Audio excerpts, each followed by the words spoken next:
Prions ensemble.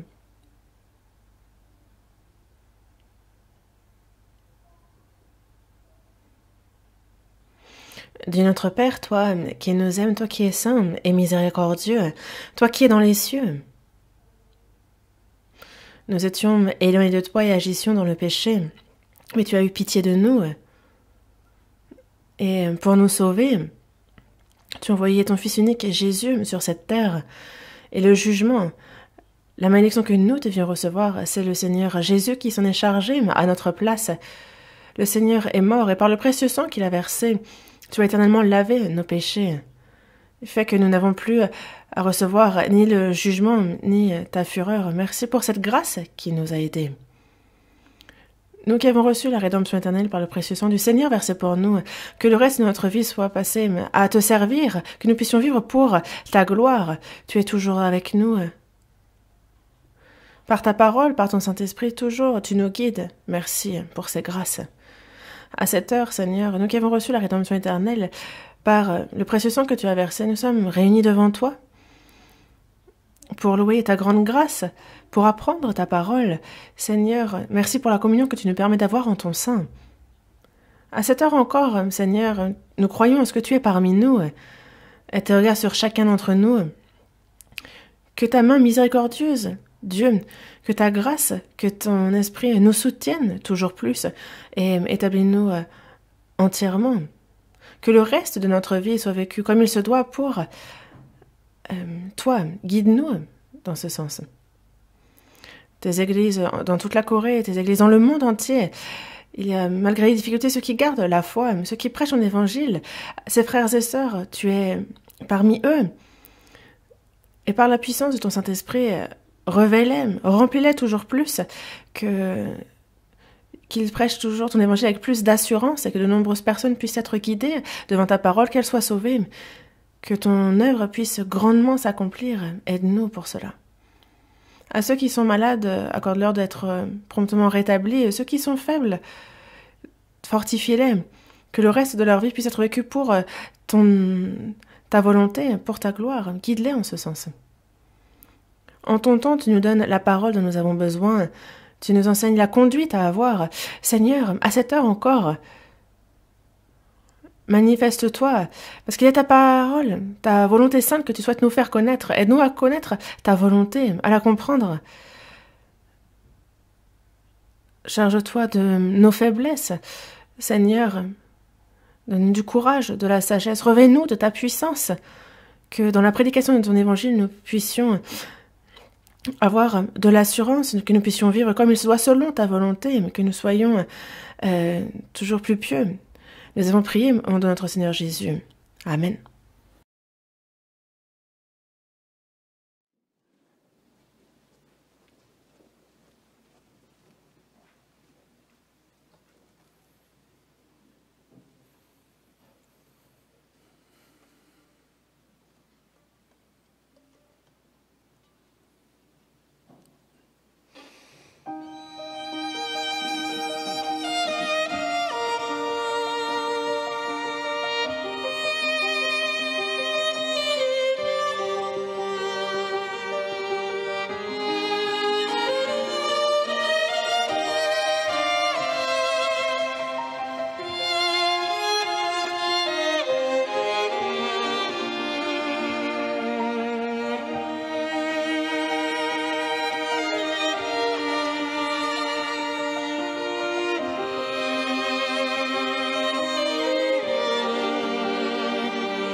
주께서 저를 생각하시며 인자가 무엇이간데 저를 권고하시나이까.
Merci. Ouvrons la Bible. Évangile selon Jean, chapitre 14.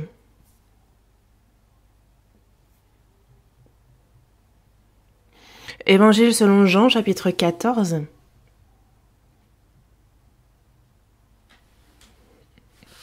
Versets 25 et 26, Évangile selon Jean, chapitre 14, versets 25 et 26.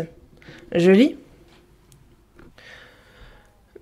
Je vous ai dit ces choses pendant que je demeure avec vous. Mais le Consolateur, l'Esprit Saint, que le Père enverra en mon nom, vous enseignera toutes choses et vous rappellera tout ce que je vous ai dit.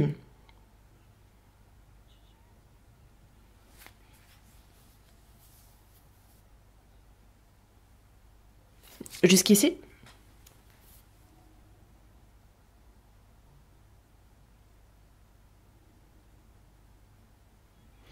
Le dimanche matin,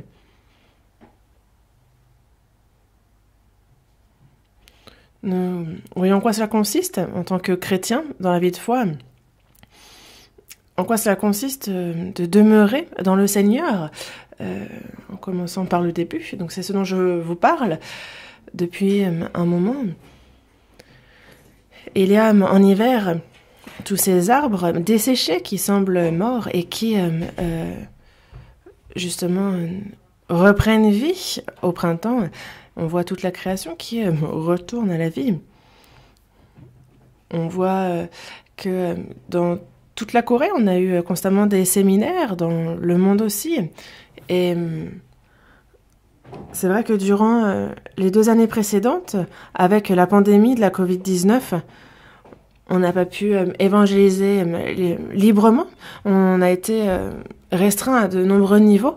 Mais c'est vrai que beaucoup de restrictions sont tombées et nous pouvons donc de nouveau communier, évangéliser autant que nous le voulons et vivre notre vie de foi. C'est vraiment une occasion, une opportunité que Dieu nous a accordée. Ça, j'y crois, afin que l'œuvre du salut, que toujours de plus nombreuses âmes soient sauvées, c'est vraiment la volonté de Dieu. Et c'est aussi notre vœu ardent. Le jour du retour du Seigneur est vraiment très proche. Mais il y a encore ceux qui ne sont pas sauvés, ceux qui ne connaissent pas encore Dieu. Nombreux sont ceux qui vivent une vie de chrétiens sans être sauvés et qui ne font qu'être religieux. Toutes ces âmes misérables qui vivent une vie religieuse, en fait, nous avons la responsabilité de leur prêcher l'évangile aussi.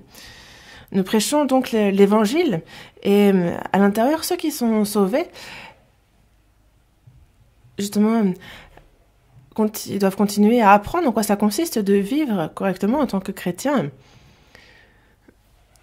Un jeune arbre ne portera pas de fruits comme un nouveau-né ne peut pas enfanter. De même, les animaux, il faut qu'ils atteignent un certain stade dans leur croissance pour que, justement, ils puissent avoir de nombreuses progénitures, une grande descendance. Et c'est pareil pour les chrétiens. En fait, quand on est tout jeune né dans la foi, en fait, évangéliser, au début, je pense que c'est difficile. Et ceux qui viennent d'être sauvés, déjà bien vivre sa vie de foi, bien grandir dans la foi, c'est ensuite pouvoir prêcher cet évangile avec force. En fait, c'est vraiment une certitude qu'on a. Donc on prêche l'évangile à l'extérieur et à l'intérieur. Ceux qui sont sauvés, justement, vivent correctement leur vie de foi. Ça, ce sont 2 choses qui sont intimement liées. Avoir reçu le salut et ne pas du tout avoir à cœur de prêcher cet évangile aux autres âmes, de ne pas... En fait, si la personne n'a pas de force, elle n'a pas d'énergie, en fait, il faut vraiment que cette personne s'examine. Cette personne doit s'interroger sur son salut. Ou est-ce que c'est que,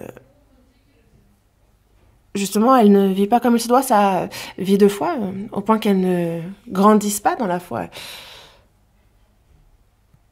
Et c'est pour cela que ceux qui sont sauvés, que ces personnes vivent bien leur vie de foi, non seulement pour eux-mêmes, c'est important, mais c'est aussi important pour leur entourage, leur famille, pour l'Église.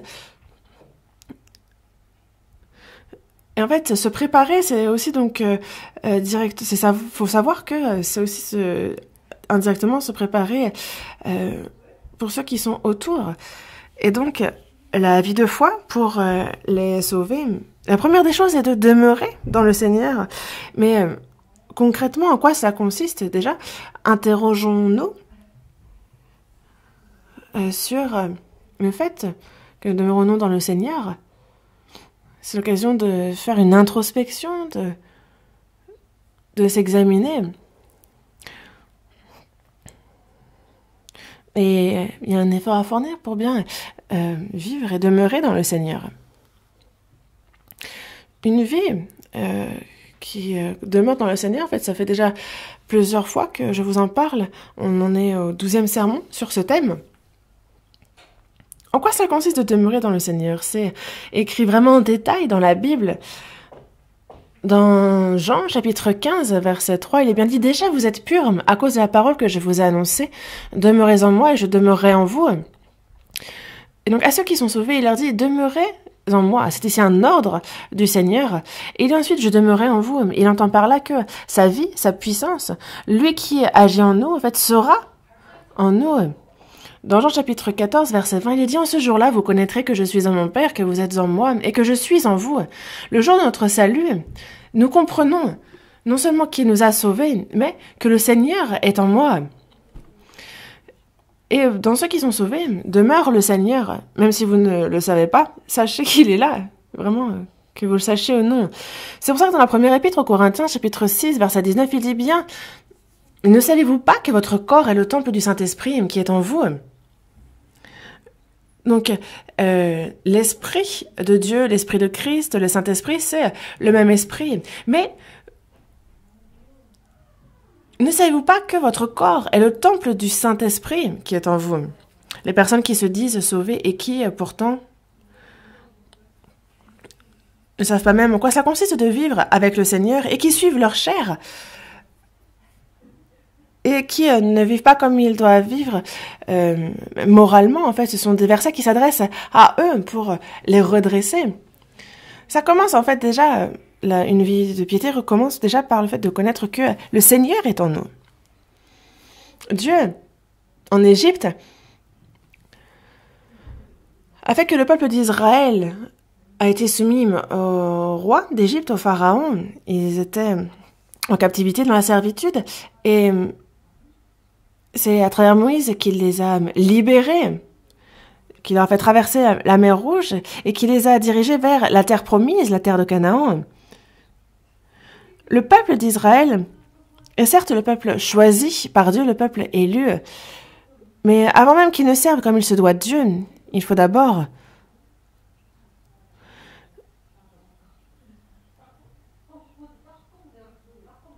Ils ont d'abord fui la famine pour aller en Égypte et ils se sont retrouvés à être soumis au pharaon. Et ça ne parle pas d'autres personnes que de nous. En fait, nous-mêmes, on a été faits à l'image de Dieu. Nous sommes honorés aux yeux de Dieu, mais avant même de pouvoir bien servir Dieu, on servait le diable depuis le jardin d'Éden. Avant même que, en fait, Adam a désobéi à la parole de Dieu, a accepté et est tombé sous le mensonge de Satan. Et à partir de ce moment-là, le diable, on s'est retrouvé sous son autorité. On a vraiment, comme nous dit les paroles, on a suivi les désirs de notre chair, on a suivi le diable. Et nous avons certes une âme à l'image de Dieu, mais nous sommes égarés, loin de lui. Et c'est la convoitise de notre chair que nous suivons. Et c'est ce que veut notre chair que nous faisons. Et par nature, nous étions des enfants de colère.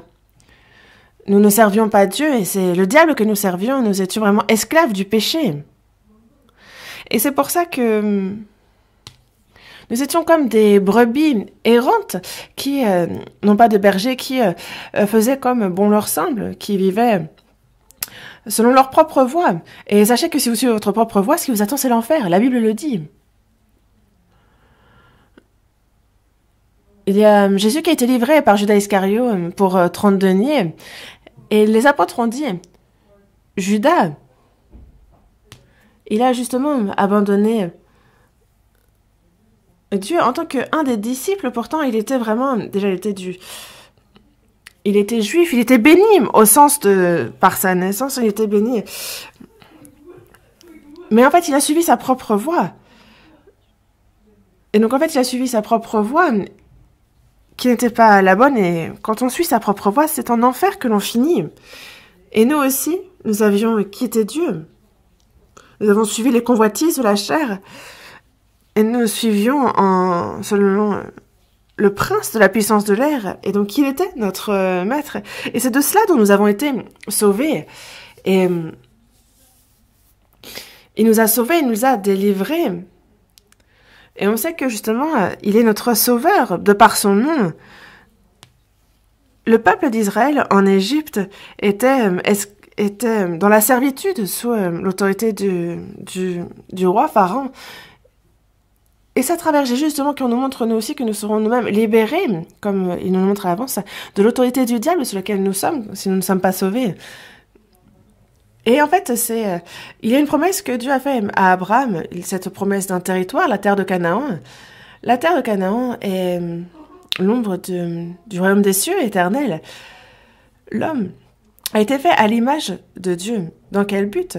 Pour que...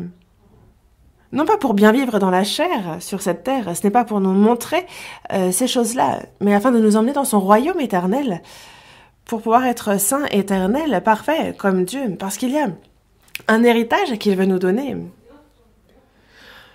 Le peuple d'Israël est sorti d'Égypte et est entré en terre de Canaan, cette terre promise où coule le lait et le miel. Mais c'est très bien décrit, c'est joli, une terre où coule le lait et le miel, mais ça n'empêche que c'est sur cette terre, alors que comme il nous le dit justement dans l'Apocalypse, en fait, il y a un nouveau ciel et une nouvelle terre, là où aime Dieu et où nous serons avec lui éternellement.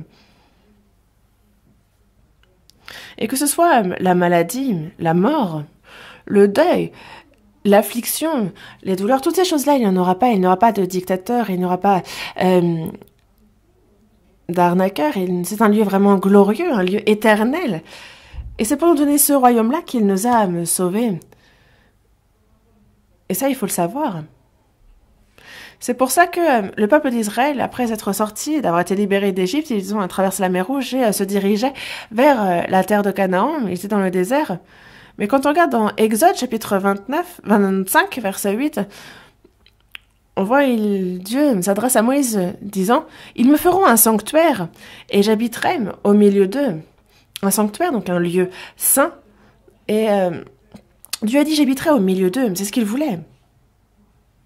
Et dans Exode, chapitre 29, verset 45, il dit « J'habiterai au milieu des enfants d'Israël et je serai leur Dieu. Ils sauront que moi, je suis le Dieu qui les a sauvés. » Le but pour lequel il les a fait sortir d'Égypte, c'est afin d'habiter, de demeurer au milieu de ses enfants. Et ce sont vraiment des versets surprenants. Dieu les a sauvés. C'est une très grande grâce. Il les a guidés en terre de Canaan par sa puissance. Et ça a été surprenant, cette puissance. Mais surtout, c'était parce qu'il voulait demeurer en eux. Et ils sauront que je suis l'Éternel qui les a délivrés de l'Égypte.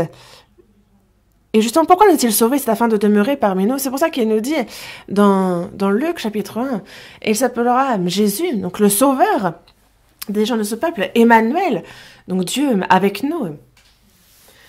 Le but pour lequel il nous a sauvés, c'est Emmanuel, c'est afin d'être avec nous. Dieu avec nous, non pas seulement pour être ensemble dans le royaume des cieux, mais depuis le jour où nous sommes sauvés et jusqu'au jour où nous serons en face de lui. Donc durant toute notre vie, Dieu a dit vouloir habiter, mais être parmi nous. Vous y croyez? Dieu ne parle pas en vain. La parole de Dieu est la vérité, c'est un fait. Dès que nous avons reçu le salut, Dieu est avec nous. Et dans Exode, chapitre 25, dans le verset 21 et 22, il est dit... Donc il y a ce tabernacle qui est construit et à l'intérieur, il y a dans l'arche le lieu saint, le propitiatoire, le lieu très saint. Et c'est... En fait, on a l'arche aussi où il y a les 10 commandements que Dieu a donnés. Donc cette arche se trouve dans le Saint des Saints. Et ce que Dieu a dit, c'est qu'il a dit, je me rencontrerai avec toi dans ce lieu-là. Je me rencontrerai avec toi. Et il dit à Moïse de s'adresser au peuple d'Israël. Justement, en fait, le fait qu'il leur parlera dans ce lieu. Et ce à quoi il faut réfléchir, c'est que il s'adresse ici à ceux qui, plus tard, seront sauvés par le sacrifice de Jésus. Et ça, en fait, il nous montre, c'est l'ombre de ce qu'il a accompli. Et nous, justement, nous croyons que nous sommes Désormais, ces enfants, en fait, nous avons été réconciliés avec lui, nous qui étions ennemis contre lui, mais nous l'avons rencontré, nous sommes désormais réconciliés avec lui. Et nous l'avons rencontré Dieu sur la croix, c'est là où nous avons été réconciliés. Dieu est avec nous et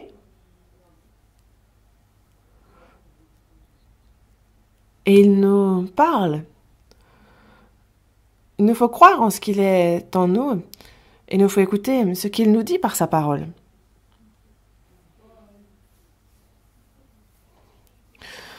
Où que ce soit, quand on est sauvé, on n'est plus seul.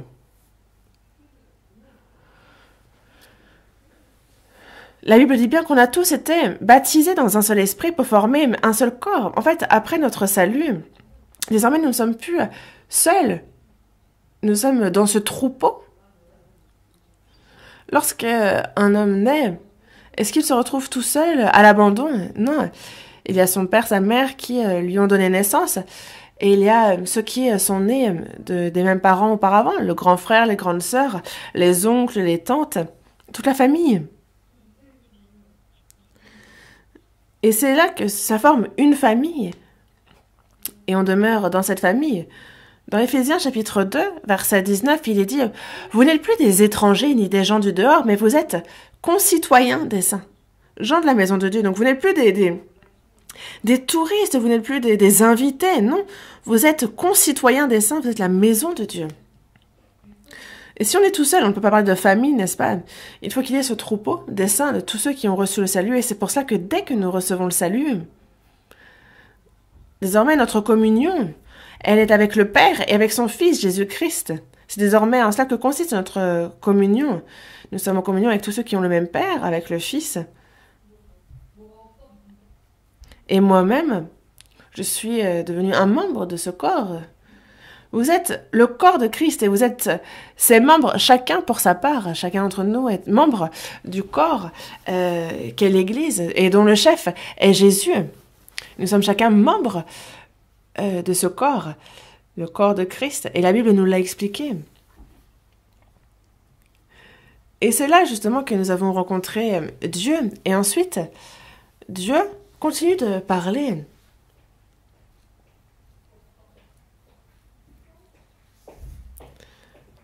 En fait, il y avait la nuée dans la journée sur le propitiatoire pour rafraîchir. Et la nuit, il y avait la colonne de feu, non seulement pour réchauffer de la nuit glaciale, mais il guidait aussi dans le noir. Cette nuit, il les guidait. Dans Exode, chapitre 40, on voit qu'à la fin, il est dit que toujours sur le tabernacle, il y avait la nuée et il y avait la colonne de feu qui demeurait. Et donc, à chaque fois que cela ne bougeait plus, le peuple montait les tentes et restait là, que ce soit un mois, des années. Mais si on voyait donc cette nuée, si on voyait la colonne de feu avancer, alors il pliait bagages et suivait les indications de ces colonnes. Ils étaient guidés, protégés par Dieu. Et le Seigneur est avec nous. Et il nous dit, il nous parle, il nous garde, il nous guide. Mais il le fait par le Saint-Esprit, donc il nous faut bien comprendre ce qu'est le Saint-Esprit. Ne pas se contenter d'être sauvé en se disant bon je vais pouvoir vivre ma vie religieuse comme auparavant, où je vais aller à l'église, dire bonjour, chanter quelques cantiques, prier, être spectateur du sermon, donner quelques pièces et se dire que j'ai fait tout ce que j'avais à faire. Non, parce que sachez que les religieux font ça bien mieux que nous. Et donc ce n'est pas de ça dont on parle. Il y a le Seigneur qui est avec nous. Donc être quotidiennement en communion avec lui. Écouter sa parole, la parole de Dieu. Être dirigé, gouverné par lui jusqu'à ce qu'il vienne nous retrouver.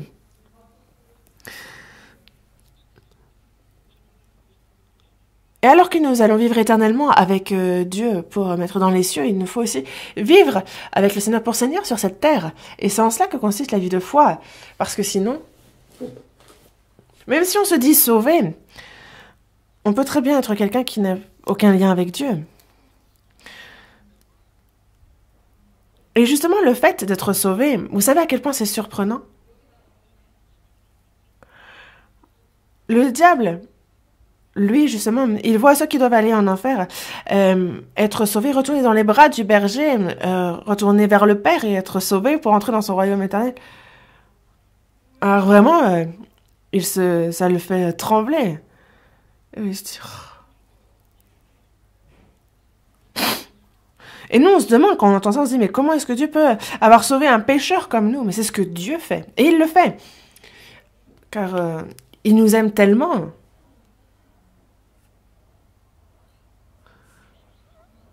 Et dans Jean chapitre 14, en fait, ce sont vraiment des versets très importants qu'il nous a écrits ici. Jésus s'est choisi 12 disciples durant 3 ans et demi. Il leur a enseigné la parole. Et il a manifesté les miracles, les prodiges de Dieu par la puissance de Dieu. Il a déversé son amour. Mais, les disciples, chaque jour, ont entendu directement la parole de Dieu, la parole du Seigneur, en direct. Mais le problème est qu'ils ne l'ont pas comprise véritablement. Pourquoi? C'est que la parole du Seigneur dans ce monde, ce n'est pas de la philosophie, on n'est pas dans la logique, on n'est pas dans la littérature. Non, c'est vraiment la voix du ciel. Et Jésus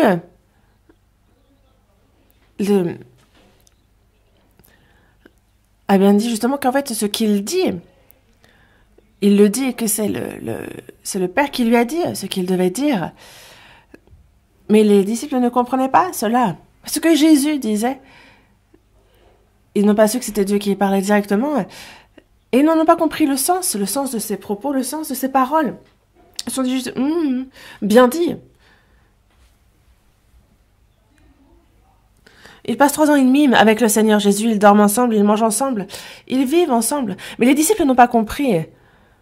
Alors imaginez toute la foule qui a entendu ce que Jésus disait. Est-ce que eux pouvaient comprendre? Non. Ils n'ont pas compris. Mais alors pourquoi il a continué de parler alors que les foules ne comprenaient pas? C'est qu'ils ne comprennent pas maintenant.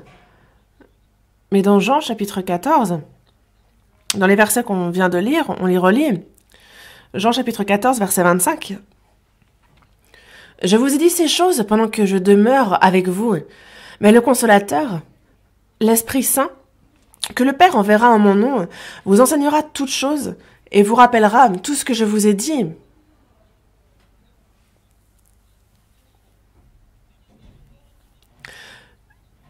En fait, je vous en parle et vous ne comprenez pas, n'est-ce pas? Mais ça va, ça va. Dans peu de temps, vous comprendrez. Quand le Consolateur, quand le Saint-Esprit viendra. Et s'il vient, alors, nous pourrons enseigner. Il nous enseignera tout. Il nous enseignera tout. Et il nous rappellera tout ce que je vous ai dit. Donc il enseignera non seulement toutes choses, mais aussi en plus il nous rappellera tout ce qui nous a été dit.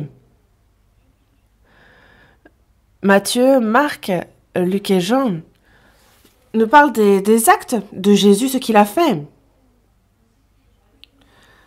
Ce que Jésus a dit. Toutes choses. C'est ce qui est écrit. Mais, quand c'est écrit,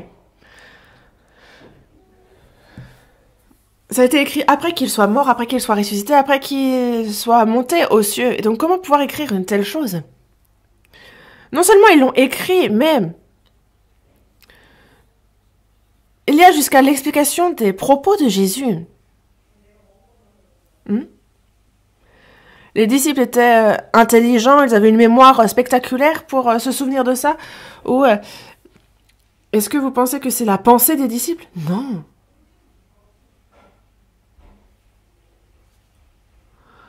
Que ce soit le président ou quelqu'un de particulier, quand ils font des discours, en fait, on a les journalistes qui, soit ils enregistrent, soit en fait, très rapidement, ils vont taper sur leur clavier ou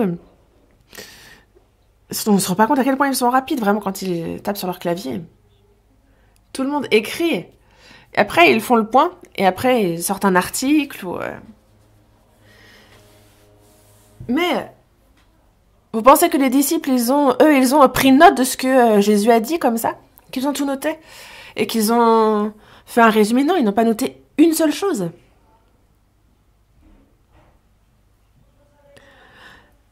Mais comme Jésus l'a dit, c'est lorsque le Consolateur, lorsque le Saint-Esprit viendra, justement alors, il vous enseignera toutes choses et il vous rappellera tout ce que je vous ai dit. Il va vous ramener à la mémoire tout ce que vous avez oublié. Il vous rappellera la parole, il vous fera comprendre quelle est la signification de cette parole. En fait, il vous fera rédiger aussi la parole. Dans Jérémie chapitre 30, verset 2, en fait, on voit que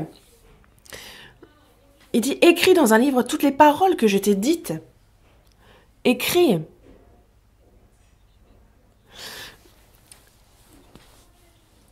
Et donc les disciples ont écrit le Nouveau Testament.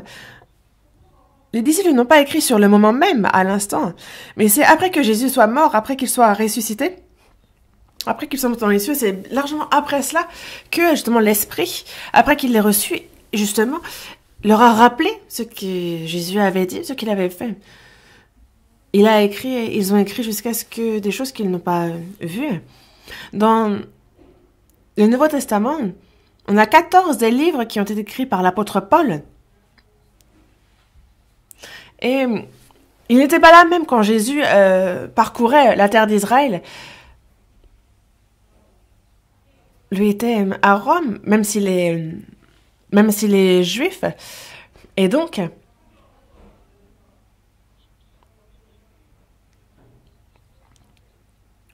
il y a cet homme de 33 ans et demi, fils de menuisier, qui s'appelle Jésus, dont on dit qu'il est le Messie. Il se rendit, ah non, mais il y en a vraiment qui pensent ça. Alors qu'il y a un Messie glorieux qui doit venir, le roi des rois qui doit venir. Et eux, ils disent que c'est le fils d'un menuisier qui est mort sur la croix, ce serait lui le Christ. Ils disent, où est-ce qu'on peut avoir d'une telle hérésie chez les hommes?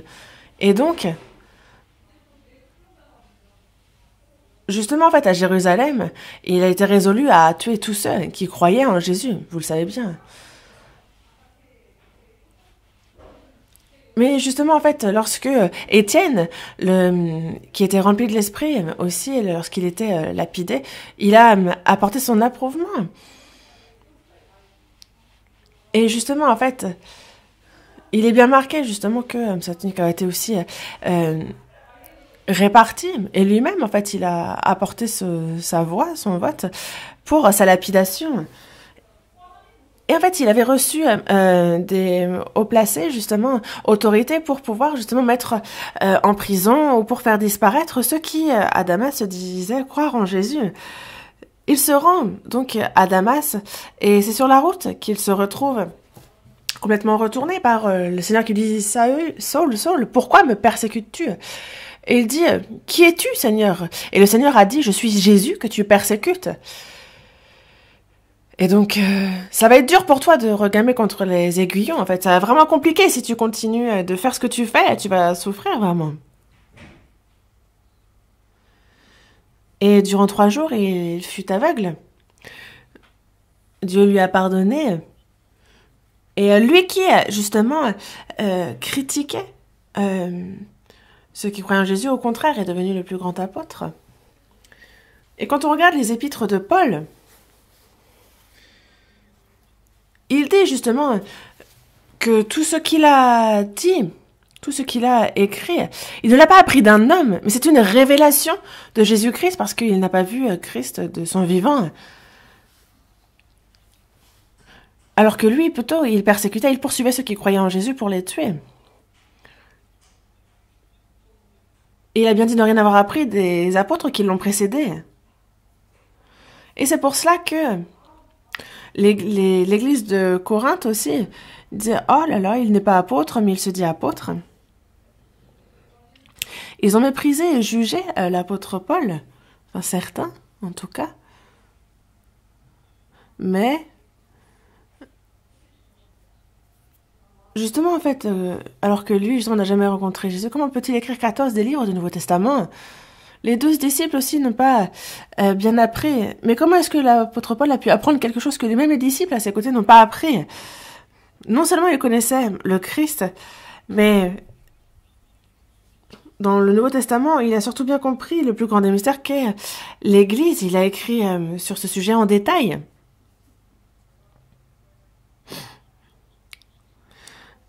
Éphésiens, Colossiens, Philippiens, Philémon.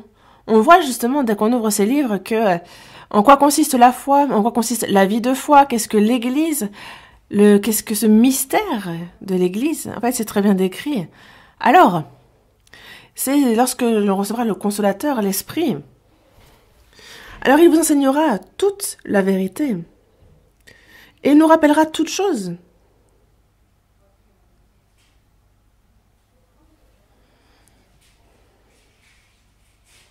Les 4 évangiles aussi, Matthieu.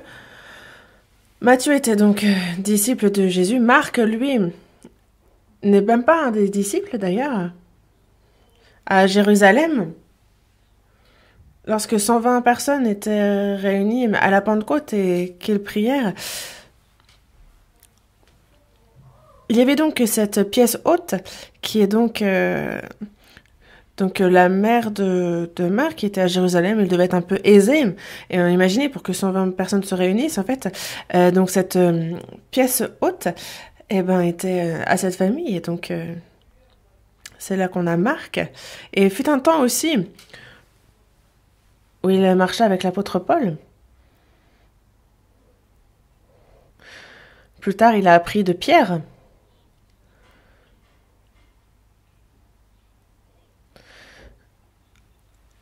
Et donc, c'est ainsi qu'a été écrit Marc, l'un des 4 évangiles de la Bible. Comment parle le Saint-Esprit?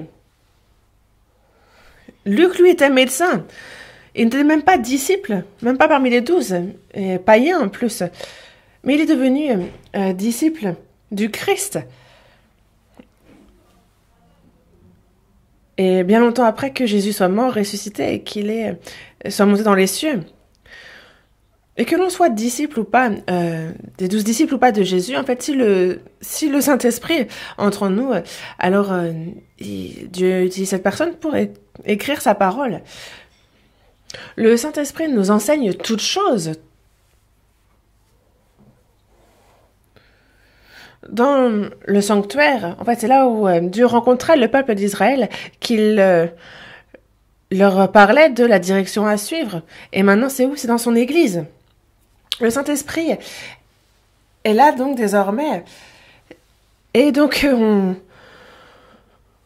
on n'a plus à ajouter à la Bible. La Bible a été terminée justement jusqu'à l'Apocalypse avec par les disciples. Et après, il continue de faire comprendre, de révéler la parole qu'il a écrite. Ce que les disciples ont enseigné, ce que les apôtres ont enseigné. Et c'est donc le Saint-Esprit qui est avec nous, qui désormais nous enseigne, qui nous fait comprendre la parole qui a été écrite à l'époque. Et nous, c'est donc par l'Esprit que, constamment, nous apprenons la parole. Le Saint-Esprit est avec nous et désormais, ce que le Seigneur dit, en fait, c'est le Saint-Esprit qui nous aide à comprendre ce qu'il a dit. Et auparavant, en fait, j'ai rencontré une personne qui disait « Ah, je connais trop bien la Bible, je n'ai plus rien à apprendre d'elle. » Donc cette personne a dit avoir prié Dieu. « Dieu, donne-moi une révélation, donne-moi une vision. »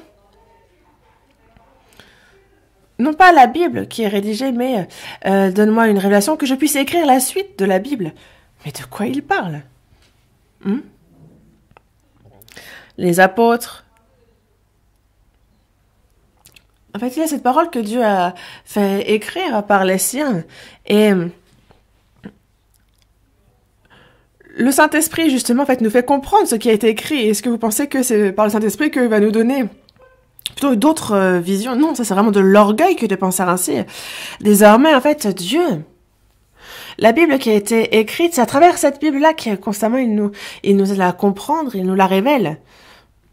Dans Colossiens chapitre 1, verset 6, on nous parle justement de cet évangile qui est au milieu de nous et dans le monde entier, qui porte des fruits et qui va grandissant comme c'est aussi le cas, donc parmi nous, et ça depuis le jour où on a entendu et connu la grâce de Dieu, conformément à la vérité. Donc l'évangile est prêché, et par la puissance du Saint-Esprit, donc cet évangile est prêché, et il y a ceux qui écoutent, qui comprennent, qui sont sauvés par la foi, et depuis ce jour, depuis le jour du salut, il est donc au milieu de vous et dans le monde entier.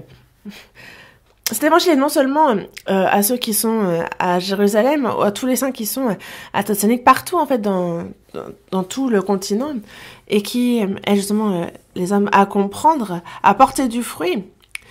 Et donc que ceux qui sont sauvés grandissent, qu'ils portent du fruit, et plus ils portent du fruit, plus ils grandissent, et plus ils grandissent inversement.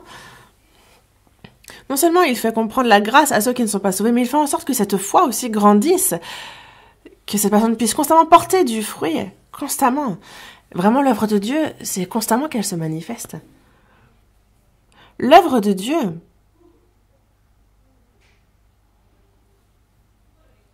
ne s'arrête pas un seul instant, elle continue encore et encore à travers les saints qui sont sauvés. C'est en ce sein-là que le Saint-Esprit agit.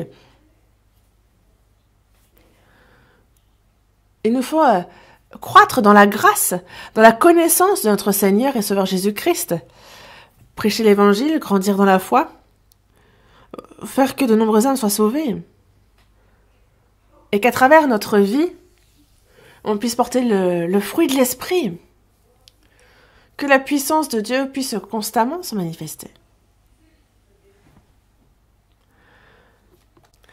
Et c'est ainsi que, en fait, on ne peut plus se dire « Ah, le salut, bon, je l'ai reçu, c'est bon, on se retrouve au paradis. » Non, en fait, c'est un départ. C'est justement depuis le jour où on l'a compris, on a compris, justement, donc notre foi grandit. Dans la seconde épître de Pierre, chapitre 3, verset 8, il est bien dit de croître. Donc dans la grâce, dans la connaissance de notre Seigneur et Sauveur Jésus-Christ. De grandir ainsi, de croître dans cette connaissance, dans cette grâce. On a reçu la grâce du salut une fois, mais il y a grâce pour grâce constamment. Il nous donne davantage de grâce, elles sont toujours plus abondantes. Non seulement il nous a sauvés, mais il nous aide à croître dans la connaissance de son Fils Jésus. Jésus est le Fils de Dieu, il est le Christ, il est mort pour nous sur la croix, il a pardonné nos péchés, il nous a sauvés. Est-ce que c'est fini? Non, ce n'est que le début. Nous sommes encore bien loin de connaître Jésus. Mais justement, l'apôtre Paul, lui, était avide de connaître le Seigneur et pour le connaître toujours davantage. Il a dit que tout ce qui était pour lui un gain, il les a regardés comme une perte. Parce que quoi? Il voulait, c'est à cause de Christ. Donc de la tribu de Benjamin. Et en fait, il s'est fait appeler Saul comme le roi qui venait aussi de la tribu de Benjamin et qui fut le premier roi d'Israël. Et donc lui il était vraiment pharisien parmi les pharisiens. Il était vraiment irréprochable. Mais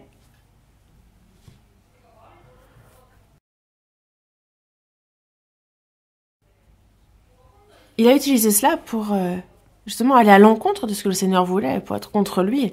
Et après avoir reçu le salut, désormais, on voit que Saul est devenu Paul, qui signifie petit, alors que Saul veut dire grand. Et quand il utilise Paul pour petit, c'est ici l'humilité. Et il y a donc cette humilité que Dieu lui a donnée. Et c'est cette humilité qui nous enseigne le mystère de Christ. Paul voulait connaître toujours davantage le Seigneur. Il était vraiment ardent de connaître tout ce qui le concerne. Et donc pour toujours en savoir plus, tout ce qu'il avait, toute chose.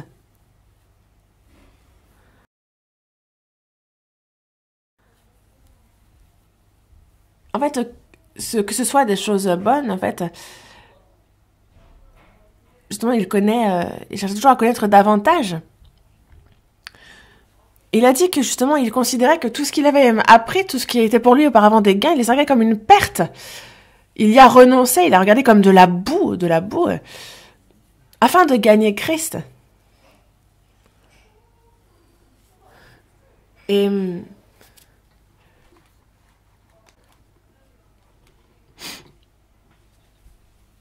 justement, enfin, c'est comme de la boue. Je m'excuse, mais c'est un peu comme quelqu'un qui est... c'est comparable aux excréments, comme la boue, dans la traduction. Et des fois, on a... Est-ce qu'on va frapper un chien qui va venir manger les excréments de quelqu'un? Non. Mais en fait, l'apôtre Paul, lui, a considéré que tout ce qui était pour lui des gains auparavant, c'était comme de la boue. Il a renoncé à tout. Toi, fais ce que tu veux, tu fais ci, tu fais ça, mais en tous les cas, c'est de la boue, c'est de la perte. Parce que, pourquoi? Parce qu'il était si ardent de gagner Christ, de le connaître davantage, afin de se découvrir justement, en fait, qui il était dans la Bible. Non pas pour découvrir qui était lui, qui était quand même connu dans le monde, mais non, mais pour découvrir qui il est en Christ. Parce que vraiment, pour lui, c'était une perte, c'était comme de la boue, tout ce qui venait du monde. Et vous savez comment c'est bon que de connaître Christ. Et à quel point le connaissez-vous, Jésus? Ah, moi, je le connais beaucoup. Mais à quel point le connaissez-vous? Quand on dit connaître, c'est dire connaître, c'est comme dire se ressembler à. C'est pareil. Il y a une femme qui rencontre un homme et qui se sont mariés. Et dans la Bible, on dit qu'il a connu. Donc, un couple, on parle justement on utilise le verbe connaître pour dire qu'ils sont ensemble. Et c'est donc un mystère. On parle ici de la communion, de cette relation personnelle, du fait d'être devenu un. Connaître véritablement le Seigneur, c'est un mystère. Et c'est pour ça que dans la première épître à Timothée, on nous parle justement de ceux qui connaissent ce mystère, de ceux qui... Il y a ce mystère que l'on apprend à connaître davantage, ceux qui n'ont pas... En fait, les personnes ne le connaissent pas, à moins que Dieu ne le leur fasse connaître par son esprit. Et c'est pour ça que l'apôtre Paul a dit justement de croître dans la grâce, dans la connaissance de notre Seigneur et Sauveur Jésus-Christ petit à petit, grandir justement dans la grâce, dans la connaissance du Seigneur. Connaître le Seigneur et qu'il nous connaisse en retour.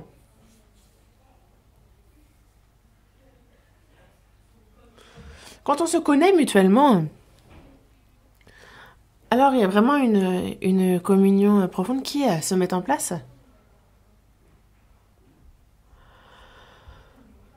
Et que l'on soit sorti de plusieurs universités réputées, que l'on ait plusieurs doctorats, imaginez que l'on soit en position d'être vraiment respecté par les autres. Mais si on parle à la légère, si notre comportement est vraiment déplacé, alors que disent les hommes? Oh, mais j'ai pas vu quelqu'un d'aussi ignorant, mal élevé. On parle vraiment qu'il est mal élevé, n'est-ce pas? Mais c'est pas parce qu'il n'a pas reçu d'éducation, c'est parce que vraiment, en fait, en termes de personnalité, de caractère, il est vraiment mal élevé. C'est pas une question de diplôme. De nos jours, en fait, l'éducation, vraiment, ce n'est pas justement pour faire des hommes des humains, vraiment, on s'en est éloigné. Mais nous, dans la Bible,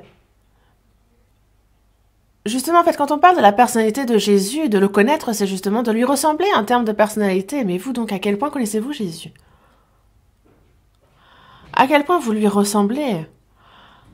À quel point, justement, vous croissez dans la connaissance du Seigneur? Petit à petit, on croit, et donc petit à petit, on en vient à réfléchir comme lui, à parler comme lui, à agir comme lui. Et on en vient donc à l'imiter. Et c'est pour ça que l'apôtre Paul a bien dit « Soyez mes imitateurs comme je le suis moi-même de Christ ». Et il le dit avec assurance.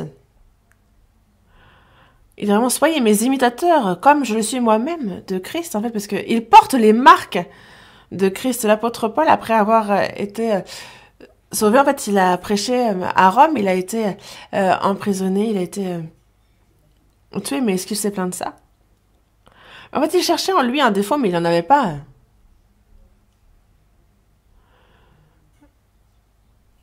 Et justement, en fait, il cherchait chez Jésus un péché, mais il en avait qui méritait de le tuer. Non. Est-ce qu'il y avait quelque chose aussi qu'il avait mal fait? Nous, il nous faut croître dans la connaissance de notre Seigneur et Sauveur Jésus-Christ. Et ça, faut le savoir. Et donc, et maintenant, il faut qu'on continue à apprendre, n'est-ce pas? C'est parce qu'on connaît un peu la Bible qu'on peut se dire, bon, ben, je sais ce que j'ai à savoir, et désormais, basta. Non, enfin, à quel point connaissez-vous la Bible, de toute façon? Connaître, c'est pas juste de faire rentrer l'info dans sa tête, non. C'est connaître véritablement, c'est ressembler en termes de personnalité à la personne, c'est ça.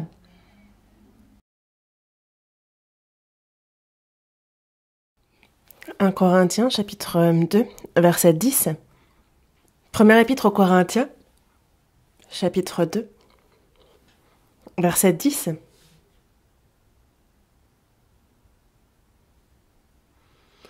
Seconde épître aux Corinthiens, chapitre 2, verset 10. Dieu nous les a révélés par l'Esprit, car l'Esprit sonde tout, même les profondeurs de Dieu.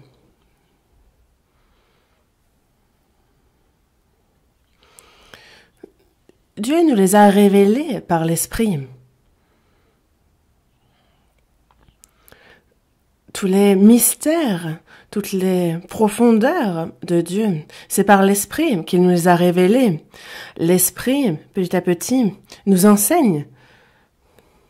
Le Seigneur, il m'enseigne et il me fait connaître davantage le Seigneur. Il me fait connaître en fait sa volonté. Lui, c'est cet esprit qui nous a été envoyé. Il nous a révélé cela par l'esprit, parce que l'esprit sonde tout, même les profondeurs de Dieu. L'esprit sonde tout, même les profondeurs de Dieu. Il nous enseigne tous ces mystères, tout ce qui est profond. Et c'est pour ça qu'il nous faut continuer à apprendre la Bible.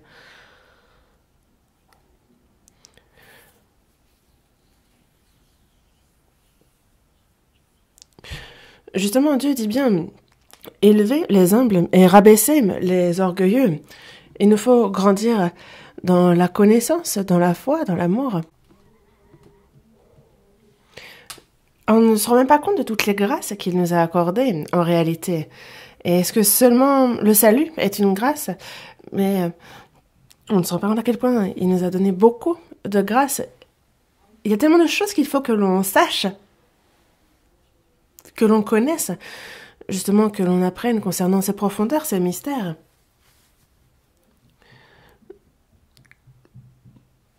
Et plus nous connaissons le Seigneur, et plus nous sommes proches de lui.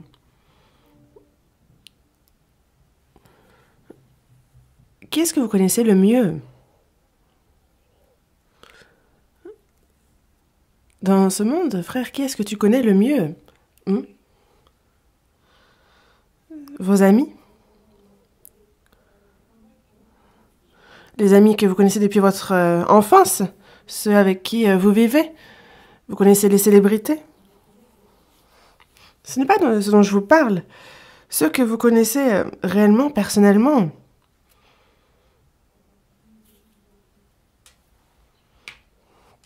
Ceux dont vous êtes le plus proche. Que ce soit votre mère, que ce soit votre père, que ce soit votre mari, votre femme. La personne dont vous êtes la plus proche, c'est la personne que vous connaissez le mieux. Et c'est mutuel. Le mari connaît sa femme, la femme connaît son mari. Les bons comme les mauvais côtés, tout. Et c'est pour ça que c'est un peu de l'amour mêlé de haine. On comprend largement. Mais les problèmes sont quand on ne se connaît pas. C'est là que surviennent les problèmes. moi je t'aime, mais pourquoi ne sais-tu pas que je t'aime? En fait, c'est qu'il n'y a pas de discussion, il ne communie pas. Dans Matthieu, chapitre 7, verset 22, beaucoup ont dit à Jésus, justement, certains diront, n'avons-nous pas prophétisé par ton nom, n'avons-nous pas chassé des démons par ton nom, et n'avons-nous pas fait beaucoup de miracles par ton nom? Et c'est remarquable ce qu'ils ont fait. Ils ont chassé des démons, ils ont vraiment guéri des maladies, ils ont accompli beaucoup de miracles, beaucoup de prodiges. Et ils sont remarquables pour avoir fait de telles choses, c'est spectaculaire. Mais, qu'a dit Jésus? Je ne vous ai jamais connu.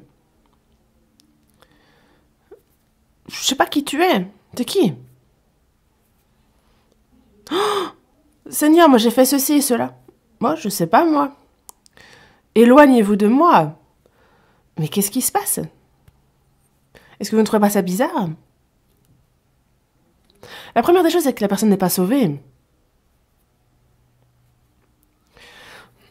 On peut tout à fait devenir pasteur, devenir prédicateur, faire des miracles, enseigner la Bible, même sans être sauvé. Et certains, en fait, quand on parle de gens qui sont donc érudits, qui ont fait des écoles de théologie, en fait, est-ce qu'on peut maîtriser la Bible? Est-ce que vous pensez que ces personnes connaissent toute la Bible? Avoir fait de la théologie, ou se dire expert en la Bible, qui peut être expert en la Bible? Comment est-ce qu'on peut être expert? Non, en fait, c'est...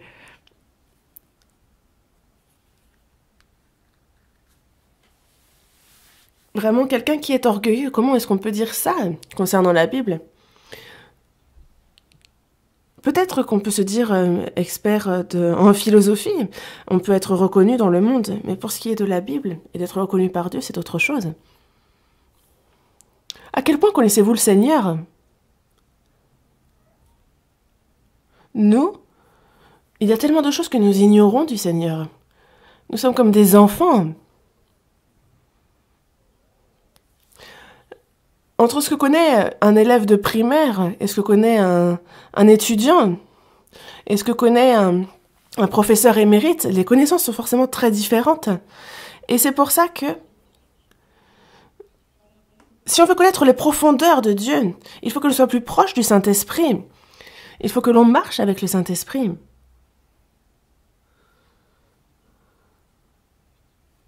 Il faut que l'on connaisse personnellement Jésus. Plus on le connaît et plus il devient la personne la plus précieuse pour moi. Et même lorsque le monde entier ne me reconnaît pas, mais que si le Seigneur, lui, c'est qui je suis, alors c'est tout le réconfort qu'on peut recevoir. Et on a vu l'apôtre Paul, justement, rejeter tout ce qu'il avait reçu de ce monde. Pourquoi? Pour la connaissance de Christ. Le Jésus, oh mon Seigneur, il est dans mon cœur et je m'en contente. Est-ce que c'est vraiment votre cas aussi? Même si vous n'avez rien, est-ce que vous vous satisfaisez? Est-ce que vous vous contentez du Seigneur? Connaître le Seigneur, c'est vraiment notre désir, c'est ce à quoi on aspire et on ne pourrait échanger ça contre rien. Mais sachez que plus les convoitises de ce monde remplissent votre cœur et plus vous vous éloignez du Seigneur. Jésus a laissé de côté le trône glorieux dans les cieux pour venir sur cette terre misérable.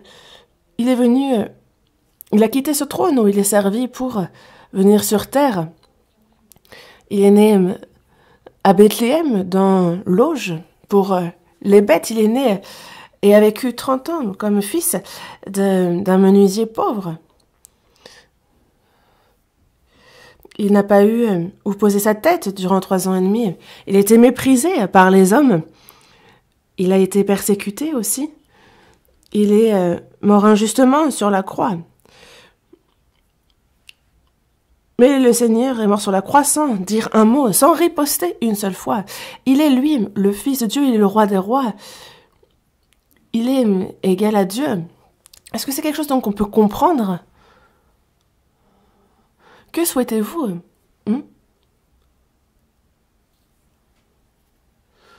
Nous, ce que nous voulons, c'est tout connaître de Dieu, du Seigneur, se rapprocher de lui, être intime avec lui. C'est ça qu'il nous faut vouloir. Petit à petit, lui ressembler toujours davantage. Il faut que ça, ce soit notre vœu. Le vœu de toute ma vie. Le vœu de toute ma vie. C'est de connaître toujours plus profondément les mystères du Seigneur. Il faut vraiment que ce soit notre désir, même si on n'a rien d'autre. Cette connaissance de Christ, grandir, le connaître toujours davantage. Première épître aux Corinthiens, chapitre 2, le verset 12. Verset 12. Or, nous n'avons pas reçu l'esprit du monde, mais l'esprit qui vient de Dieu, afin que nous connaissions les choses que Dieu nous a données par sa grâce. Nous n'avons pas reçu l'esprit du monde, l'esprit du diable. L'esprit du monde. Et nous, c'est l'esprit de Dieu, le Saint-Esprit que nous avons reçu, cet esprit qu'il nous a donné. Nous avons reçu l'esprit. Et c'est l'esprit qui vient de Dieu, et c'est afin que nous connaissions les choses que Dieu nous a données par sa grâce. Et quand nous avons compris la grâce de Dieu, ce n'est pas parce que nous sommes intelligents, c'est parce que nous sommes super, non. Évidemment, la personne qui évangélise doit bien expliquer, mais on ne comprend pas parce que la personne nous explique très bien. Certaines personnes peuvent expliquer très très bien en détail, vraiment. En fait, elle pourrait même vraiment pré-mâcher pour que la personne digère bien ce qu'on dit, mais ça n'empêche pas que certains, justement, ne comprennent pas quand même. En fait, quand on regarde le royaume des animaux, on voit les aigles, justement, en fait, donc ils attrapent leur proie. Et comment est-ce que leur progéniture fait, en fait? C'est que c'est petit à petit qu'ils vont becqueter dans la bouche déjà. Et en fait, c'est donc en petits morceaux afin qu'ils puissent bien digérer. Et plus ils grandissent, et plus les morceaux sont gros. Et après, en fait, ils leur donnent directement les proies telles quelles. Mais peu importe combien nous sommes précis dans les explications, en fait, si le cœur de la personne est tordu, elle ne comprendra pas, et il faut vraiment que les personnes saisissent qu'elle est un pécheur voué à la perdition, et c'est quand cette personne veut la grâce de Dieu que l'esprit lui permet de comprendre. Et justement, en fait, lorsqu'il y avait les femmes près du puits, et que à ces femmes la parole a été prêchée par l'apôtre Paul, beaucoup de femmes ont écouté. Pourquoi est-ce que seule Lydia a compris? Pourquoi est-ce que seule Lydia a compris? Elle, la marchande de pourpre, parce qu'elle avait un cœur qui désirait ardemment la grâce de Dieu, la parole lui a permis d'être compris. Et dès qu'elle a été sauvée, elle s'est dit « Oh, est-ce que c'est possible ?» Et donc Lydie, justement, a tout de suite dit qu'elle voulait qu'il reste chez elle. Elle a ouvert les portes de sa maison. Et donc il y a Luc, les apôtres, ceux qui étaient avec lui, qui sont allés chez elle. Elle a ouvert les portes de sa maison. Et seulement sa maison, désormais, Lydie, en fait, était résolue à vivre pour l'évangile. Et c'est là qu'a commencé l'église de Philippe.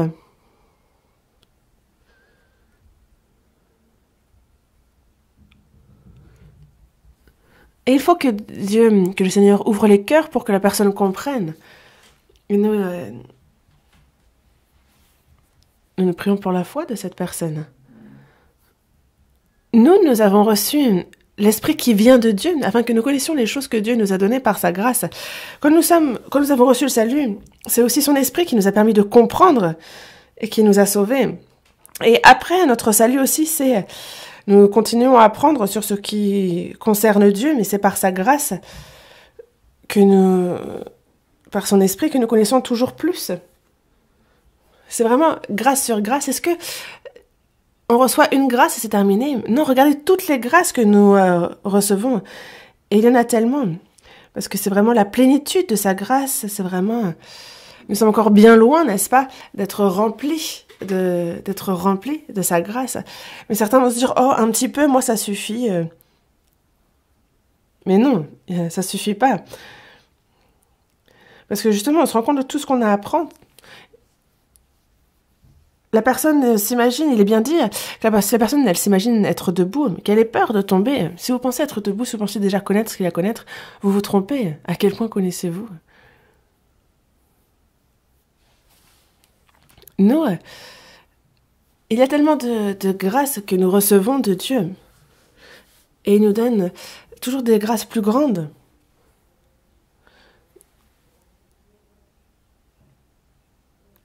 Et vraiment, il abaisse les orgueilleux, mais il élève les personnes humbles. Et il faut que nous soyons humbles pour recevoir les grâces, toutes celles qu'il veut nous donner, toujours plus grandes.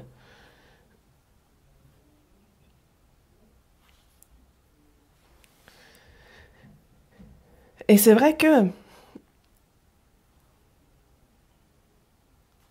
l'apôtre Paul a dit, il avait techniquement, par rapport aux autres apôtres, il était supérieur en tout, mais il disait de lui-même qu'il était le moindre des apôtres, qu'il était le plus petit, qu'il n'était pas digne d'être appelé apôtre, qu'il n'était pas digne d'être apôtre. Mais quand il a vu le 3e ciel, qu'est-ce que c'est? Là où il y a les oiseaux qui volent et les avions, ça c'est le 1er ciel. Là où il y a les étoiles, c'est le 2e. Et le royaume des cieux, c'est ce qu'on appelle le 3e ciel. Et c'est là où il est monté. Et il a entendu ce qu'aucun homme n'avait pu entendre.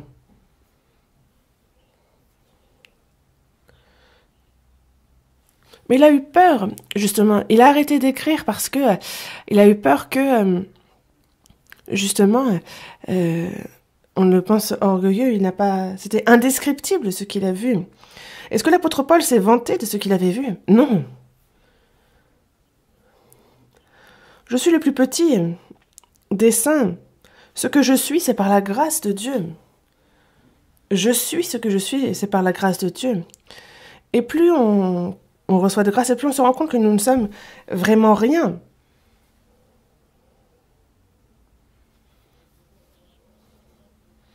Et on dit bien que justement, c'est la connaissance qui fait que la personne s'enfle. Dans la première épître aux Corinthiens, justement, on dit bien que c'est l'amour, c'est vraiment l'amour qui couvre toutes les iniquités, mais par contre, la connaissance enfle. Il ne s'est pas vanté. Il a dit, ce que je suis, c'est par la grâce de Dieu. Par la grâce de Dieu, je suis ce que je suis. Il est dit être le premier des pécheurs. Nous, il faut toujours que l'on sache s'examiner devant Dieu. Il y a tellement de grâce que le Seigneur veut nous donner. Il y a tellement de choses qu'il nous faut apprendre. Mais parce qu'on ne le désire pas ardemment, on ne le comprend pas. Et parce qu'on ne le comprend pas, dans notre vie de foi, on tourne en rond aux yeux de Dieu. Après, on voit dans les églises, on en voit certains qui parlent en langue, on en voit certains qui font des miracles, mais l'apôtre Paul a bien dit, vous êtes encore des enfants dans la chair. À quoi ça sert de parler en langue? Prophétiser?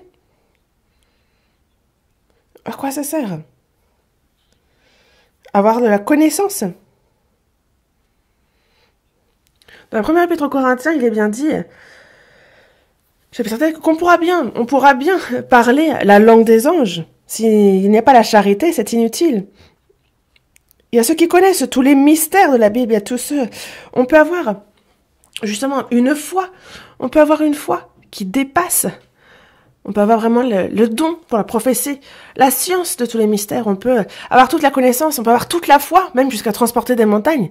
Mais sans la charité, ça ne sert à rien. Même si on s'enflamme.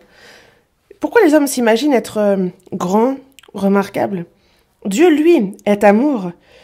Dieu est l'incarnation même de l'amour. Le connaître, c'est l'amour. Et plus on apprend à le connaître, et plus on se remplit de l'amour. Et c'est pour ça que la charité consiste à... La charité est patiente.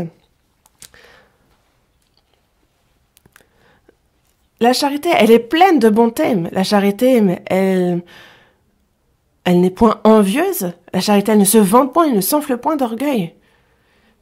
Cet amour, cette charité, en fait, c'est vraiment la personnalité même de Jésus. Et ressembler toujours petit à petit au Seigneur, c'est justement faire que son amour s'accomplit. Mais ne soyez pas, sans faire cela, ne soyez pas orgueilleux. La charité est patiente. Et quand vous dites « Ah, j'en peux plus, je ne tiens plus », mais jusqu'à quand est-ce qu'il faut patienter? C'est jusqu'au bout. Dieu, lui, patiente tellement jusqu'au bout. Judas, c'est jusqu'au bout qu'il a trahi Jésus, mais Jésus, c'est jusqu'au bout qu'il a aimé Judas Iscario. Jusqu'au bout. Et il a vraiment mis... Justement, il a aimé les siens qui étaient dans le monde. Et il a mis le comble à son amour pour eux. C'est jusqu'au bout qu'il a aimé tous les gens de ce monde. Dieu aime les gens de ce monde jusqu'au bout. Mais parce que ils vont en enfer, parce que justement c'est jusqu'au bout qu'ils rejettent Dieu.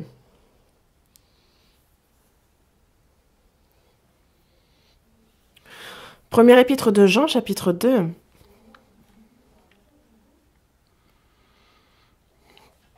Première épître de Jean, chapitre 2, verset 27.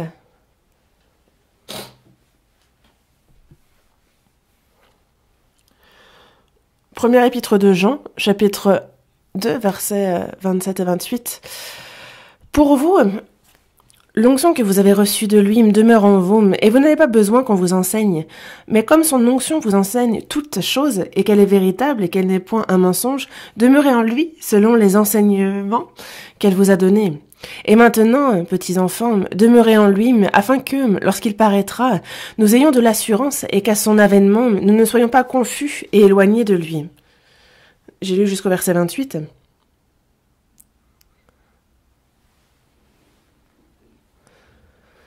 L'onction que vous avez reçue de lui demeure en vous. Qu'est-ce que l'onction? Donc, la seconde épître aux Corinthiens nous parle bien de cette onction, de ce Saint-Esprit que l'on reçoit dès qu'on a le salut. Et cette onction, qu'est-ce qu'elle fait? L'onction que vous avez reçue de lui demeure en vous, et surtout le consolateur, il vous enseigne toutes choses. Il vous enseigne toutes choses, il vous rappelle tout ce que je vous ai dit.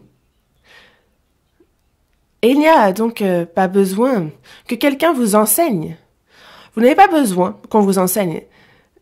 Ça ne veut pas dire qu'il n'y a pas besoin de personnes pour enseigner dans l'Église, mais c'est surtout que, hormis les enseignements de l'Esprit, il n'y a pas besoin des enseignements des hommes de ce monde. Et ceux qui nous critiquent disent « Ah, dans cette Église, en fait, parlons de notre Église, eux... Vraiment, c'est des pasteurs qui enseignent alors qu'ils n'ont même pas fait d'école de théologie. Et pour ce qui est des disciples de Jésus, est-ce qu'ils ont fait une école de théologie? Non, ils ont fait l'école de Galilée. Et donc, Judas Iscario, il a finalement livré Jésus pour 30 deniers. Les autres disciples ont tous fui. Et Pierre... lui a renié à 3 reprises Jésus, lui qui avait dit qu'il ne le ferait jamais. Si le Saint-Esprit n'était pas venu, qui aurait pu faire quoi que ce soit? Qui? En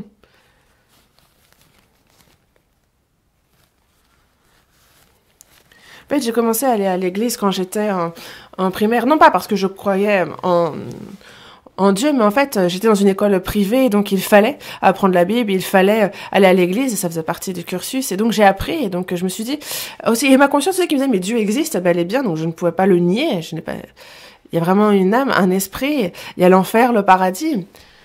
La Bible est bien la parole de Dieu. Et c'est vrai que j'étais élève, mais quand je me demandais ce que j'allais faire plus tard dans ma vie, toute ma vie. Et on a tous un idéal, on a tous des rêves, et moi aussi, j'avais aussi ça. Et moi, je me suis dit, après la guerre de Corée, moi,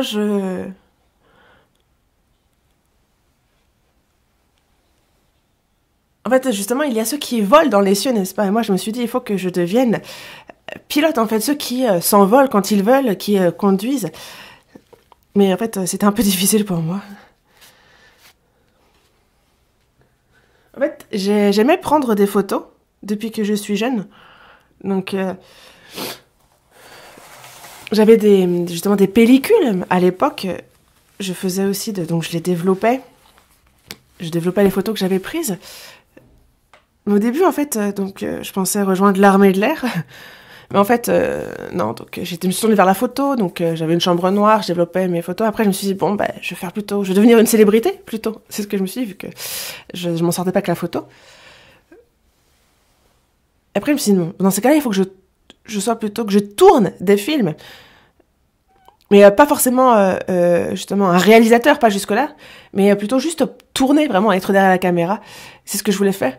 Mais après, je me suis rendu compte que ça aussi, c'était vraiment pas grand-chose, ça valait pas le coup.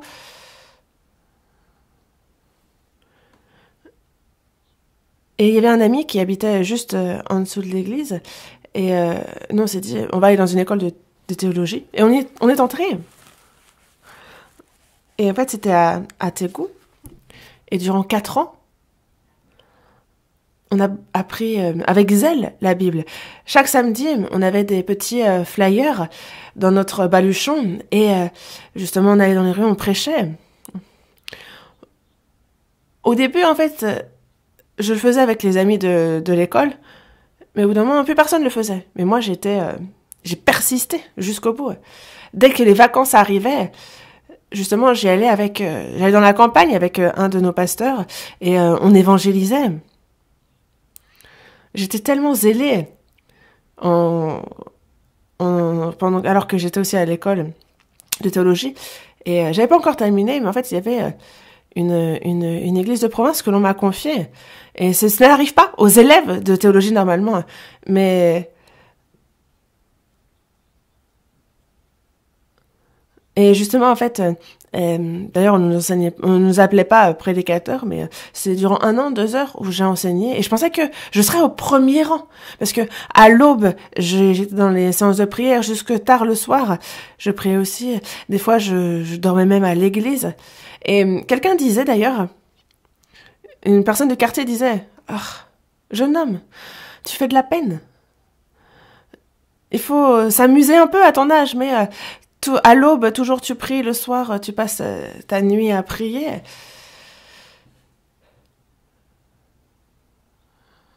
Et justement, la personne a dit avoir de la peine pour moi. Mais moi, de ce que j'en pensais, c'était l'inverse. J'avais de la peine pour eux, ils me faisaient pitié. Je pense que ils devaient avoir vraiment de la peine pour moi et se dire, mais, ah, ce pauvre jeune. Mais moi, je me disais dans ma tête, mais vous verrez, je serai au premier rang. Attendez de voir, à la fin. Mais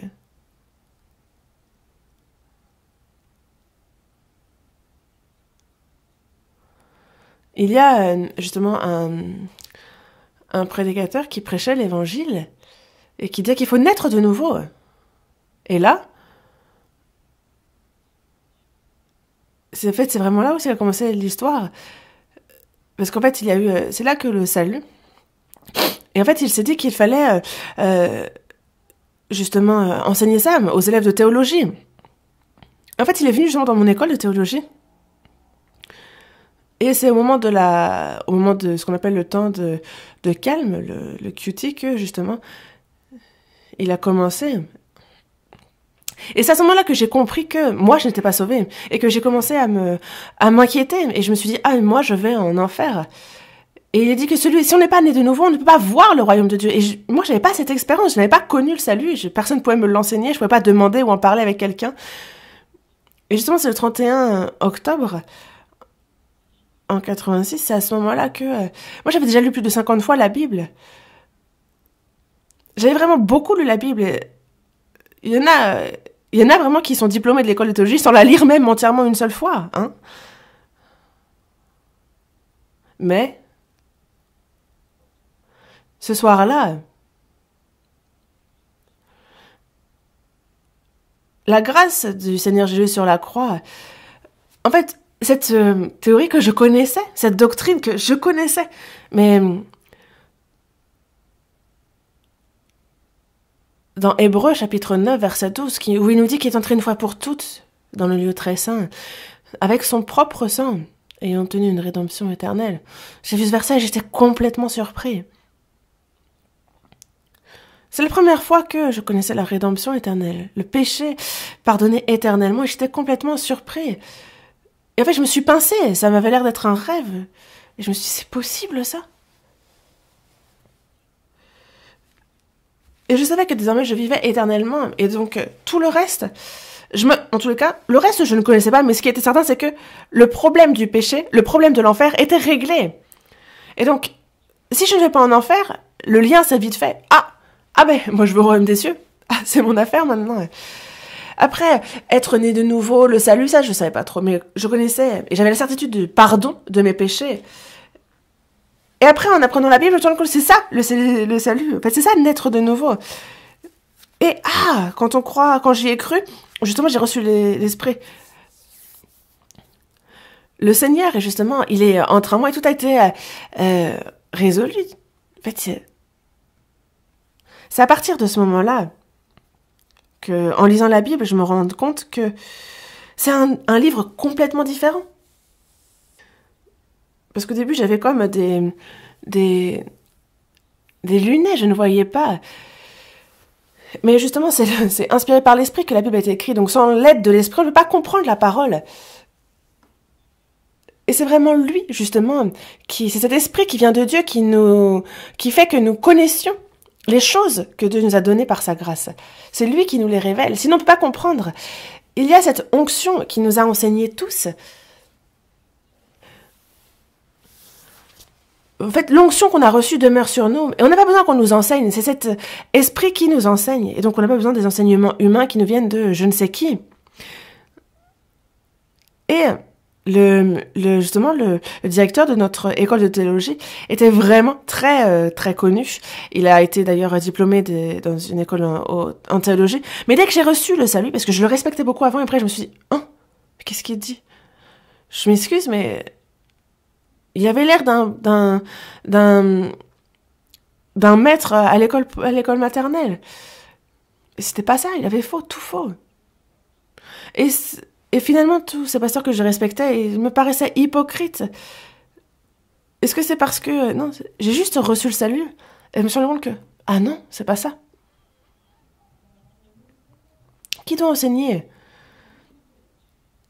C'est justement, enseigne ce que le Saint-Esprit aide à comprendre, ce qui est. Parce qu'il est bien dit dans la seconde épître à Timothée que toute écriture est inspirée de Dieu. Dans la seconde épître de Pierre, chapitre 1, verset 1, il dit qu'une prophétie, c'est poussé par le Saint-Esprit, que justement ce sont des hommes qui parlent de la parole de Dieu. C'est ça une prophétie. C'est poussé par le Saint-Esprit.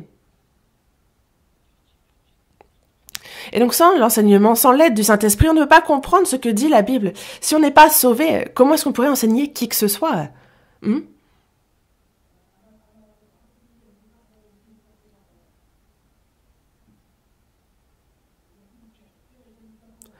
Cette onction, justement, nous enseigne. Elle nous enseigne toutes choses. Et on n'a pas besoin qu'on nous enseigne. Elle nous enseigne toutes choses. C'est le Saint-Esprit qui nous aide à connaître la grâce lorsqu'on nous prêche l'Évangile. Et après notre salut aussi, c'est constamment l'Esprit qui nous enseigne.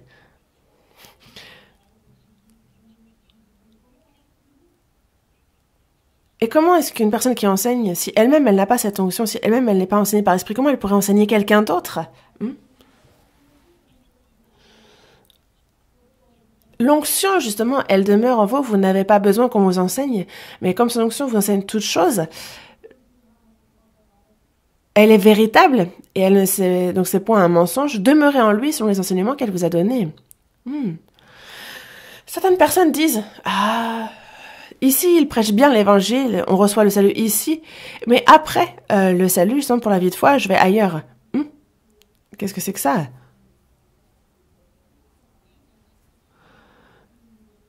On a une maman pour donner naissance à l'enfant, une maman pour élever, c'est ça? Il y a deux mamans, c'est ça? Une jeune fille se marie, elle a un enfant, elle devient maman. Et quand on devient maman, on fait tout. On s'occupe de l'enfant que l'on a mis au monde. Regardez les animaux quand ils ont des progénitures. Ils se sacrifient, ils vont même jusqu'à mourir pour élever ces progénitures. Et lorsqu'il y a un ennemi qui apparaît, ils ne vont pas fuir pour protéger leur portée, ils vont se battre. Lorsque l'on a des enfants, en fait, c'est une maman qui peut avoir été immature tout du long. Elle devient maman d'un coup. En fait, il y a cet enfant dont il faut prendre soin, qu'il faut élever. Et donc elle se sacrifie. Et si le mari meurt, alors la mère, justement, elle peut aller, elle ne va rien laisser, elle va travailler beaucoup plus. Des fois, c'est à l'aube qu'elle va se laisser. On dit des femmes qu'elles sont faibles, mais on dit des mères. On dit de quoi? Des mères? Vous savez à quel point les mères sont fortes? Elles peuvent mourir pour leurs enfants.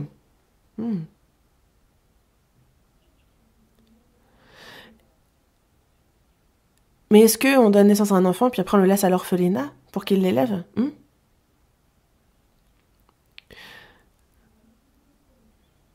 C'est à travers l'Église qu'il y a l'œuvre du salut qui se manifeste. Et ceux qui sont sauvés, justement, ils demeurent à l'Église, ils sont constamment enseignés pour grandir dans la foi. Parce que le Saint-Esprit enseigne, il enseigne, et ce qu'il enseigne est véritable, ce n'est pas un mensonge. Demeurez en lui, selon les enseignements qu'elle vous a donnés. Et que ce soit les pasteurs, les évangélistes, qui enseignent la parole sont sauvés. Ils sont constamment enseignés par le Saint-Esprit. Et s'il arrivait qu'il y ait une erreur dans les paroles ou il peut arriver que pour les détails, il y ait des erreurs, mais dans le fond, est-ce que vous avez trouvé des erreurs? Si vous en avez, apportez-les-nous. Elle est véritable et elle n'est pas un mensonge. Demeurez en lui selon les enseignements qu'elle vous a donnés. Demeurer dans sa parole, c'est demeurer dans le Seigneur. Et être enseigné par sa parole, croire en sa parole, obéir à sa parole, ça, c'est vraiment demeurer en lui.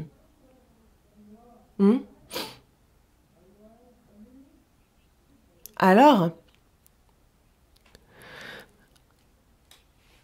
justement, en fait, on sait que lorsqu'il apparaîtra, alors nous aurons de l'assurance. À son avènement, on ne sera pas confus et éloigné de lui. Lorsque l'on vit en obéissant à sa parole, lorsque on suit cette parole, alors on peut se tenir devant lui avec assurance sans être honteux. De quoi je parle? Au retour du Seigneur, est-ce que j'ai demeuré dans le Seigneur? Est-ce que je n'ai pas demeuré dans le Seigneur? En fait, ce sera manifesté. Qu'est-ce que demeurer dans le Seigneur? C'est pas simplement le corps qui va à l'église et de s'asseoir. Non, c'est important, oui, certes. Vous êtes nombreux aujourd'hui d'ailleurs, et vous serez encore plus nombreux la semaine prochaine. Désormais, on a la retraite d'été à cette reprise, et certainement qu'on sera plus de 10 000 à chaque session. Et je pense qu'on sera encore plus nombreux, encore qu'auparavant. Et Dieu nous a donné justement des hectares en plus sur le lieu de la retraite, et donc vous allez être très surpris quand vous allez arriver à la retraite cette année, je pense, parce qu'on a ça s'est beaucoup développé. Et donc, de nombreuses âmes seront sauvées durant la retraite.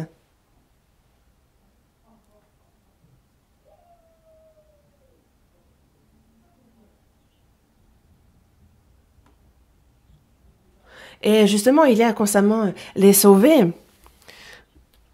Mais c'est important que le corps participe. Je vous en parlais la fois précédente. C'est vrai qu'après que avec la pandémie,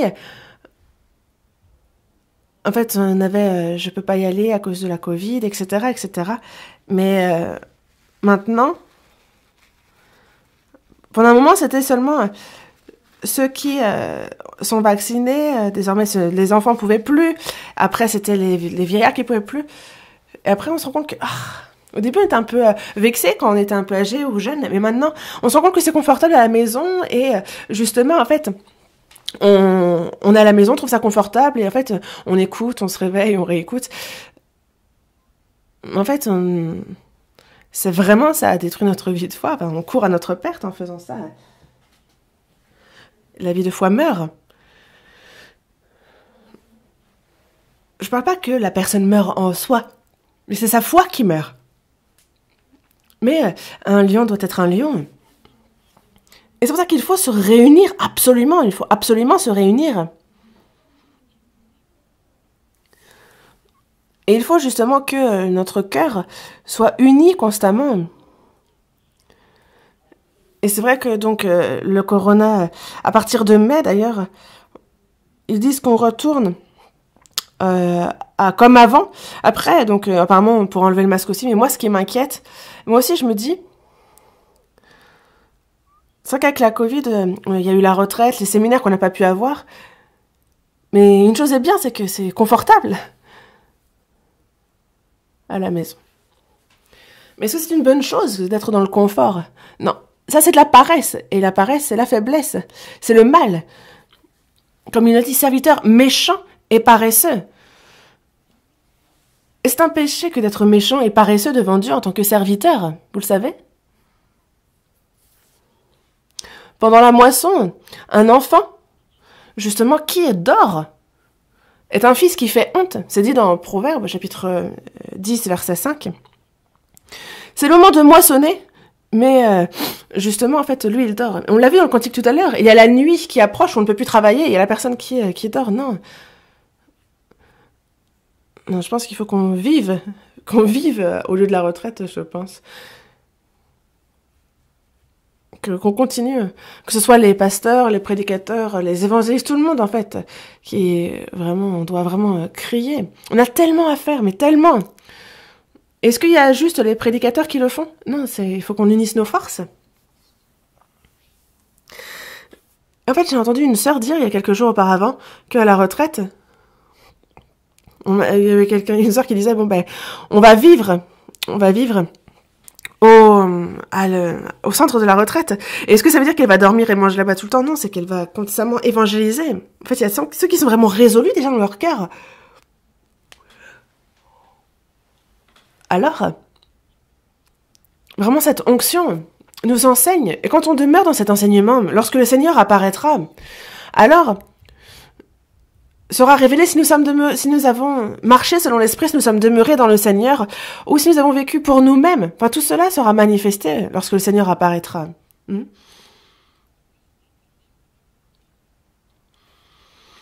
Et justement, lorsqu'il paraîtra, donc il faut que nous ayons de l'assurance et que nous ne soyons pas confus ou éloignés de lui. Que l'on se tienne sans être honteux.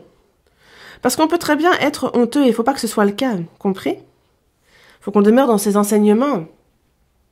Que l'on soit enseigné, qu'on croit et qu'on obéisse tel quel. Et c'est ça, demeurer dans le Seigneur, compris? Après avoir reçu le salut, on est enseigné par le Saint-Esprit. Et quand on demeure dans cet enseignement et quand on obéit, en fait, il n'y a pas plus important que de faire ça. On est constamment enseigné. Et pourquoi on est constamment enseigné, justement? Pour que notre cœur change, que notre vie change, que nous soyons plus obéissants, que nous ne soyons plus égoïstes, mondains, et que l'on laisse ces choses-là de côté désormais, et qu'on vive comme il se doit, bien en tant que chrétien. Pour que nous soyons complimentés, que l'on soit glorifiés au retour du Seigneur à son avènement, que l'on soit vraiment complimentés d'avoir été un bon et fidèle serviteur et non pas un méchant et serviteur paresseux. On fait ça? Ok. Demeurer dans le Seigneur.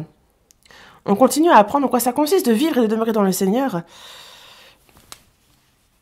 C'est au sein de son Église que le Seigneur agit, qu'il œuvre. Réjouissons-nous-en, prions.